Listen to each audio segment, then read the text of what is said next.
하나님께서 다윗을 세워 통치하시는 이스라엘 가운데 거듭된 기근이 찾아왔습니다. 그런데 그 기근의 시간이 하루 이틀, 1년, 2년의 이 시간이 아니라 무려 3년의 시간 동안 기근이 있었다고 합니다. 이런 가뭄과 기근은 신의 산 언약을 통해 말씀하시는 하나님의 심판이고 형벌이었기 때문에 다윗은 이 문제를 가지고 이 땅 가운데 하나님께서 통치하시고 다스리시는 이스라엘 가운데 왜 이렇게 오랫도록 기근과 가뭄이 있습니까? 이 문제를 가지고 하나님께 나아갔습니다.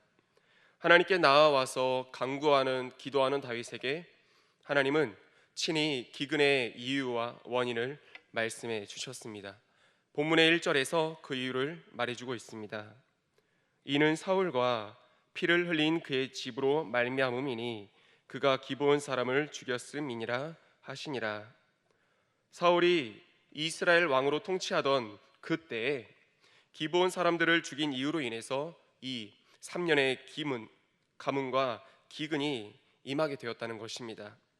그렇다면요, 이 기브온 사람들이 도대체 누구이길래 하나님의 백성이라고 하는 이스라엘조차 그들로 인해 이 가뭄의 기근의 심판을 받게 된 것일지 한번 질문을 던져봅니다. 먼저 살펴볼 것은 이 이스라엘과 기브온 사람들과의 그 관계를 알아봐야 될 것입니다. 이 관계는 여호수아 시대로 거슬러 올라가서 확인을 할 수가 있습니다. 이스라엘 백성들이 출애굽하여서 40년의 광야 생활을 거친 후에 모세 다음으로 세워진 지도자 여호수아를 따라 가나안 땅에 들어가게 되었습니다. 그리고 이제 이스라엘은 그 하나님의 말씀에 따라서 가나안 땅의 거주민들을 차례차례 정복해 나가게 됩니다. 그리고 그 시작은 여리고 성이었습니다. 그리고 잠시 주춤되는 그런 문제가 있긴 했지만 그 다음으로 아이 성까지 완벽하게 무너뜨리고 정복하게 되었습니다. 이런 이스라엘의 소식을 들은 가나안에 거하고 있었던 히위 족속 기브온 이 사람들은 자신들도 멀지 않아서 여리고 성처럼 그리고 아이 성처럼 무너지고 멸망하게 될 것을 알고 두려워해서 한 가지 꾀를 내게 됩니다. 그것은 사절단을 이제 여호수아에게 이스라엘에게 이제 기브온 사람들이 보내게 되는데 이 사람들을 사절단을 아주 먼 나라에서 온 것처럼 이제 낡고 찢어진 옷들로 꾸미고 그리고 곰팡이난 음식들로 이들을 이제 꾸미게 됩니다. 그리고 여호수아에게 찾아가서 이 사절단이 자신들은 아주 먼 곳에서 왔는데 가나안 땅에서 온 것이 아니라 아주 먼 곳에서 왔는데 하나님에 대한 소문을 들었다고, 하나님께서 당신들과 함께 하셔서 일하신 그런 놀라운 능력과 일들, 그 힘을 저희가 들었다고, 우리도 그 하나님을 섬기고 싶으니 우리와 조약을 맺자, 그렇게 제안을 했습니다. 율법에는, 하나님의 말씀 그 율법에는 이방인과 조약을 맺지 말라고 했는데 더군다나 이 사람들은 지금 가나안에 멸절해야 될 그 민족 중에 하나였는데 여호수아는 그 겉모습에 속아서 조약을 맺게 되어버립니다. 근데 그 조약을 맺을 때 누구의 이름으로 또 조약을 맺습니까? 여호와의 이름으로 조약을 맺습니다. 조약을 맺고 난 다음에 나중에 가서 이제 여호수아 이스라엘이 자신들이 속았던 것을 알게 되었지만 이미 하나님의 이름으로 언약을 맺었기 때문에 책임을 질 수밖에 없었습니다. 그래서 기브온 족속은 이스라엘 가운데 이제 들어와서 함께 살면서 레위인을 위해 물을 깃고 나무를 패고 짐을 옮기는 이런 허드렛 일을 하면서 살아가게 됩니다. 속임을 대가로 해서 허드렛 일을 일평생 하게 되었지만 그럼에도 이들 기브온 족속은 그 하나님의 언약에 따라서 살아남게 되었고 그 후손과 가문은 이어갈 수 있게 되었습니다. 그렇게 오랜 시간 동안 비록 이방인이었지만 이제는 하나님의 공동체로 들어와서 함께 살아가게 되었죠.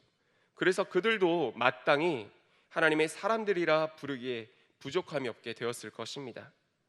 그런데 그런 함께 살았고 함께 살아왔고 하나님의 사람이라 부르기에 부족함 없을 그 기브온 족속을 사울은 그들이 더 이상 이스라엘 땅에서 살아가지 못하도록 학살하였던 것입니다. 이것이 이 문제의 발달이었습니다. 여호와의 이름으로 맹세하고 언약했을 뿐만 아니라 이스라엘 가운데 그 안에서 약자로 살아가고 있는 그들을 기브온 족속을 죽인 대가가 이 3년의 기근이었던 것입니다. 오늘 이런 내용이 배경된 말씀을 통해서 저희가 두 가지만 생각을 해보았으면 좋겠습니다. 첫 번째는 하나님의 말씀, 하나님의 언약은 다른 무엇보다 우선순위가 되어서 이제 지켜져야 한다는 것입니다. 난데없이 기브온 주민들을 죽인 사울의 동기, 사울의 이유는 다른 이유가 아니었습니다. 본문 2절에 보니까 그 이유에 대해서 이렇게 기록을 하고 있습니다.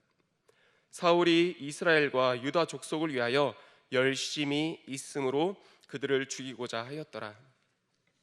한마디로 사울은 왕으로서 자신의 입지를 위해서 정치 기반을 더 확고히 다지고 백성들의 마음을 얻고자 이 기브온 주민들을 죽였다는 것입니다. 이렇게 봤을 때 사울에게 무엇이 우선순위가 되어 있었던 것입니까? 하나님의 말씀, 하나님의 언약보다도 자신의 생각과 자신의 열심과 자신의 입지, 명예가 더 우선되었던 것을 확인할 수 있습니다. 기브온 주민을 죽이지 않겠다는 그 하나님의 언약을 어기고 그 일을 행했을 때는, 기브온 주민들을 죽여 나갔을 때는 그 순간에는 자신이 그 의도한 대로 백성들의 마음을 사고 정치 기반이 다져졌을지 모릅니다. 하지만 이 일로 인해서 훗날 이스라엘 땅에는 오늘 본문 내용에서 볼 수 있었던 것처럼 극심한 기근의 심판이 이제 맞이하게 되고, 더 안타까운 것은 사울의 가문이 완전히 멸절되어졌다는 것입니다. 오늘 말씀을 통해 저 자신과 그리고 우리 성도님들께 이런 질문을 드리고 싶습니다. 나에게는 이런 사울의 모습처럼 그릇되고 잘못된 열심은 없는지, 하나님의 말씀보다, 하나님의 뜻보다 더 앞서서 나를 위해, 나의 욕심을 위해, 나의 입속을 위해 행하고 있는 것은 지금 나에게 없는지, 그리고 무엇보다 지금 당장의 내 유익을 위해서, 나의 배부름을 위해서 힘없고 연약한 자들을 도구 삼아 사용하고 있지는 않은지, 우리들 자신에게 이 질문을 던지며 말씀 앞에서 우리 자신을 돌아보는 그런 하루가 되었으면 좋겠습니다. 두 번째는 하나님의 심판은 곧 하나님의 사랑이라는 것입니다. 말씀 가운데서 나타나는 하나님의 심판은 언제나 그러했습니다. 심판의 목적은 단순히 벌 주고 책망하는 데 있는 것이 아니었죠. 죄된 길에서 하나님께로 돌이키게 하는데 심판의 목적이 늘 있었습니다. 기근과 가뭄도 마찬가지였습니다. 이 기근과 가뭄을 겪으면서 얼마나 힘이 들고 고통스러웠겠습니까? 그런데 이 시간을, 이 고통의 시간을 겪고서라도 죄된 길에서 돌이켜 하나님께로 돌아올 수만 있게 된다면, 그래서 심판을 통한 돌이킴으로 인해 영원한 죽음에서 영원한 생명을 얻게 될 수만 있다면, 하나님께서 주시는 이 심판, 겪게 되는 이 심판이 오히려 고통이 아니라 감사가 되지 않겠습니까? 죄를 짓고 깨닫지도 못하고 있는데 뉘우치거나 돌아설 기회조차 주지 않고 심판 없이 죄악 가운데 가만히 내버려 둠은 당장에는 좋을지 모르겠습니다. 남을 속이고 남의 것을 속여 빼앗고 부정한 방법으로 내 주머니를 채우고 나를 배불리고 있는데 아무 일도 일어나지 않는다. 오히려 내 재산이 축적되고 더 행복해진다. 그 순간에는 얼마나 좋겠습니까? 남을 짓밟고 올라서는데 나에게 아무 해가 되지 않는다. 내 가문은 점점 승승장구하는 것 같다. 얼마나 좋겠습니까? 하지만 하나님의 계산법은 어떻습니까? 그 끝은 후회해도 소용없는 영원한 죽음뿐임을 기억할 수 있는 저와 우리 모두가 되었으면 좋겠습니다. 오늘 본문에서 다윗이 겪고 있는 이 기근은 엄밀히 얘기하면 누구의 탓이었습니까? 다윗의 탓 아니라 사울의 탓이었습니다. 사울의 잘못으로 인해, 사울의 때에 일어난 그 일들로 인해 이 다윗이 고통과 그 대가를 받고 있는 것입니다. 그래서 다윗도 이 기근의 이유를 물었을 때 하나님께서 말씀하셨죠. 사울의 때의 잘못으로 인함이었다. 다윗이 하나님의 이 대답을 들었을 때 얼마나 억울했겠습니까? 자기의 잘못이 아닌데 사울의 잘못으로 인해서 이 심판과 이 고난을 겪고 있으니까 참 억울했을 것 같습니다. 그런데 억울한 건 사실이겠지만 이 심판과 이 사건들을 다윗 자신의 그 좁디 좁은 눈으로 바라본 것이 아니라 하나님의 시선으로 바라봤을 때 억울하게 느껴질 법한 이 심판은 하나님의 시선으로 봤을 때는 참으로 감사하고 은혜인 축복의 시간이라는 것을 알게 되었습니다. 다윗은 이 기근의 심판을 겪으면서 거치면서 하나님의 말씀, 하나님의 언약의 그 중요성을 다시 한번 깨닫고 그 마음 가운데 새기는 시간이 되었을 것입니다.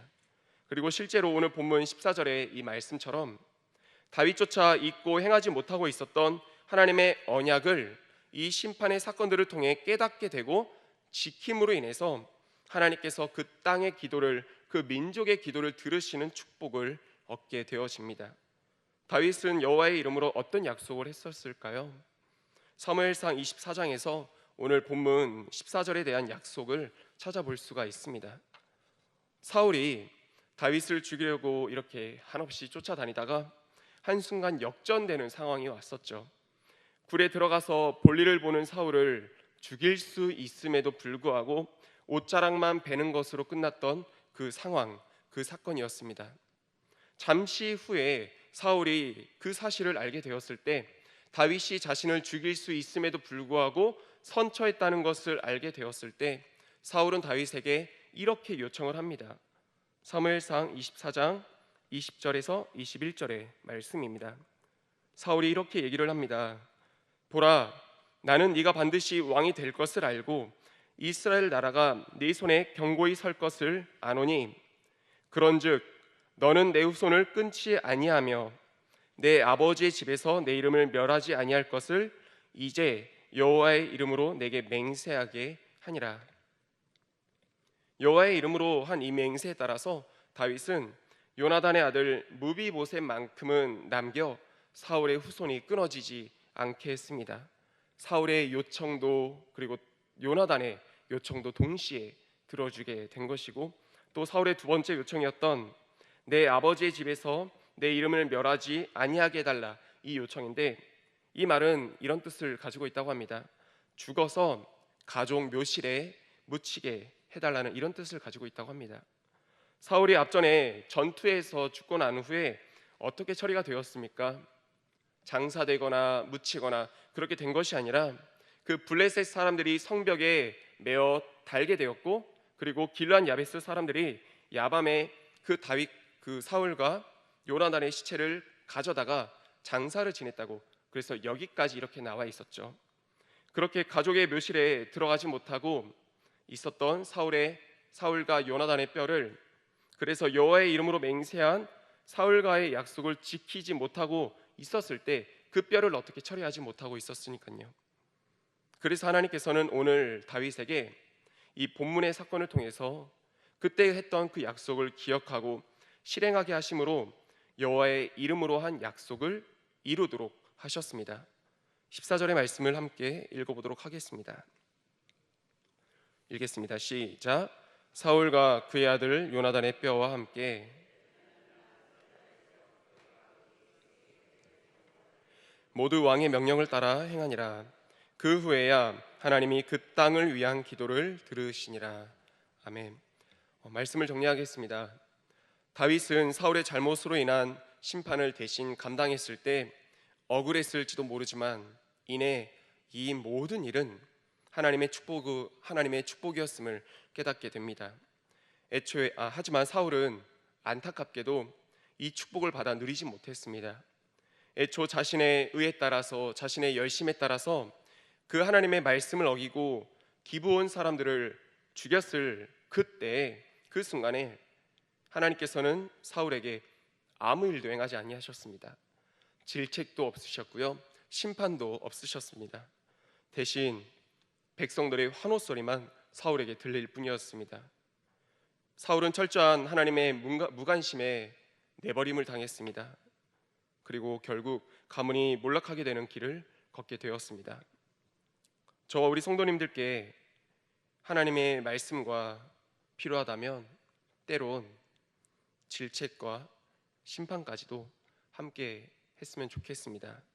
하나님의 무관심과 내버려둠을 당하는 것이 아니라 돌이켜서 축복하길 원하시는 그 하나님의 관심 아래 살아갈 수 있는 저와 우리 성도님들 다 되었으면 좋겠습니다.